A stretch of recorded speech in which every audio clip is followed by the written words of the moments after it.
तो no one can hate anyone because his skin is black or his religion is something different or he is born in a low family.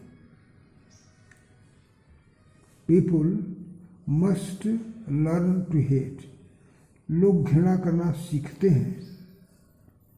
And if they can learn to hate, और यदि वे घृणा करना सीख सकते हैं तो they can be taught to love. उन्हें प्रेम करना भी सिखाया जा सकता है. यदि घृणा करना लोग सीखते हैं तो प्रेम करना भी सीख सकते हैं. They can be taught to love. If they learn to hate, they can learn to love also.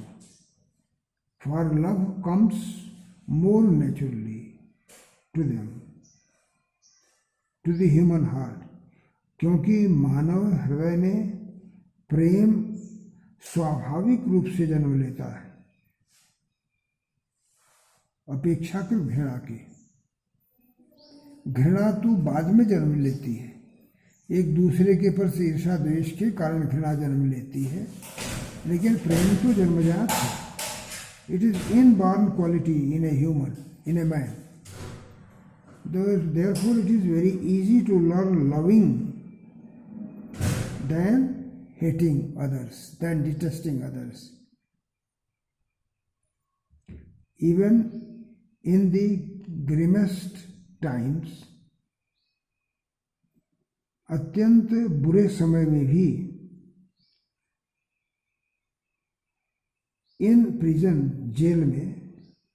Jail में मैं अत्यंत बुरे दिनों में भी, when my comrades and I, जब मेरे साथी और मैं, were punished to all limits, जो एक हद तक जब मुझे दंड दिया जाता था, सताया जाता था, जब मुझे मेरी सीमा तक दंडित किया जाता था, तो I would see a glimmer. उस समय भी मैं मानवता की एक चमक in one of the guards, एक गार्ड की आंखों में देखता था. मैं देखता था कि मानवता के भाव की एक रेखा इसमें है. और परहैप्स, और शायद जस्ट फॉर ए सेकेंड, यद्यपि वह एक सेकेंड के लिए थी, उसमें मानवीय भाव, यद्यपि वो क्षण भर के लिए ही थे, but it was enough to resume me. लेकिन मुझे यह आशा की, मेरे अंदर आशा पैदा करने के लिए पर्याप्त था. मुझे आशान्वित करने के लिए इतना ही पर्याप्त था. मुझे रिज्यूम करने के लिए, मुझे पुनः शक्ति प्राप्त करने के लिए इतना ही पर्याप्त था. एक क्षण की ही उसकी ममता, उसकी दया या उसमें मानवता की चमक मेरे लिए पर्याप्त थी. एंड कीप मी गोइंग, और मुझे आगे चलते रहने की प्रेरणा के लिए पर्याप्त थी. When I was troubled in the hardest moment in prison, even in the hardest moments in the prison, when we were, I and my friends, were punished to the extremity, वो हद तक जब मुझे कष्ट आता था, at that time also, I saw that there was a God. I saw a God who has got a glow of humanity in his eyes. And that glow, that vision itself was enough for me to get courage again and to continue my journey. मेरी इस यात्रा को जारी रखने के लिए, मुझे पुनः शक्ति प्रदान करने के लिए, उस गार्ड की, उस बंदी रक्षक की मानवता की एक किरण ही पर्याप्त थी। यद्यपि मुझे अंतिम हद तक पीड़ाएं मेरे साथियों के साथ जेल में दी जाती थी। And that period was the hardest period of our life. Man's goodness is a flame. मानव की अच्छाइयाँ एक लपट की तरह है, एक अग्नि की शिखा की तरह है। दैट कैन बी हाइडन, जो छिपाई तो जा सकती है बट नेवर एक्सटिंग्विश, लेकिन बुझाई नहीं जा सकती। ये एक ऐसी अग्नि शिखा है, मानवता एक ऐसी अग्नि शिखा है, मानव की अच्छाइयाँ एक ऐसी अग्नि शिखा है जो छिपाई तो जा सकती है पर बुझाई नहीं जा सकती। It will burn for ever, it will give light for ever. The human feelings, the goodness of a man is just like the flames of fire which can be hidden but never can be touched, never can be put off. What do now? Oral comprehension check. This is the oral comprehension check. मौखिक रूप से इसे check करना है, जानना है आपको। What do the military generals do? Military के जो जनरल्स थे वे क्या करते थे? पहले तो नेल्सन मंडेला को they arrested, but when he became the president they saluted him.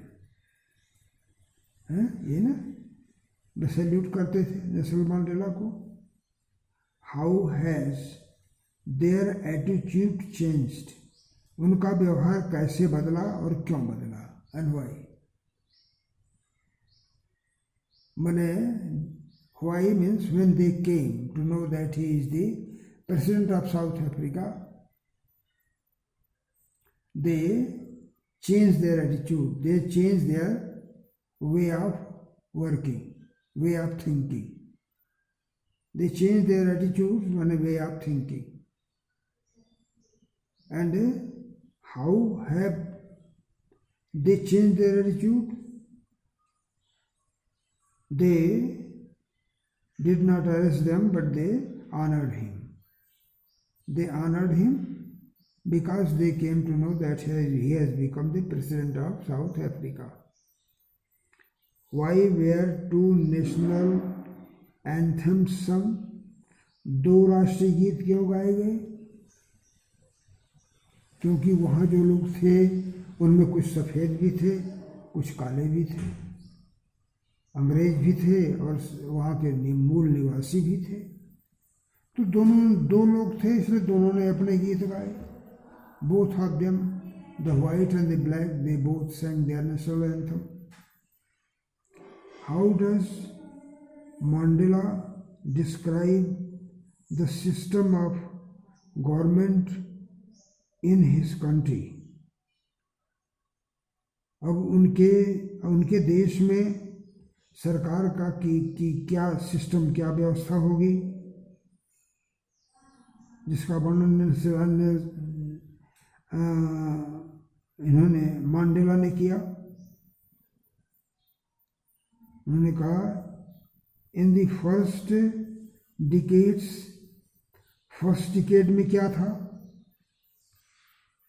In the first decade the people of black skin were hated and oppressed in the society, and in the final decade of the 20th century, and in the final decade they have been freed, they have got their right and freedom.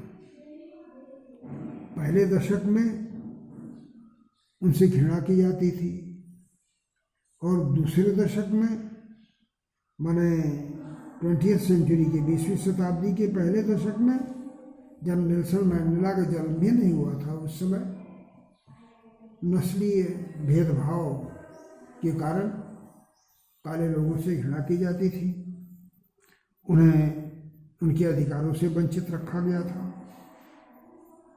उन्हें दंडित किया जाता था।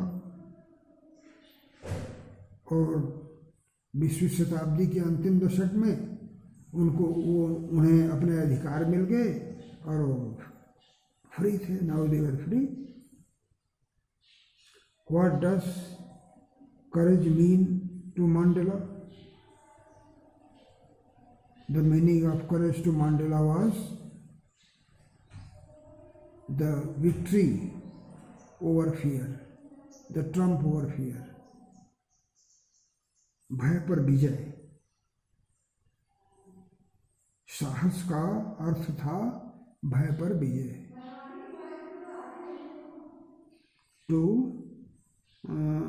To win the fear, that was the meaning of courage. Which does he think is natural to love or to hate? He thought that love was natural, that was inborn quality,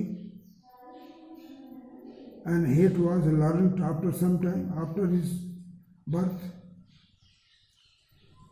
Love is an inborn quality, that is natural quality of a man, and the hatred was the quality of a man which he learns afterwards. That was not a quality, but that was a bad habit of a man. After his birth, he learns. That's all.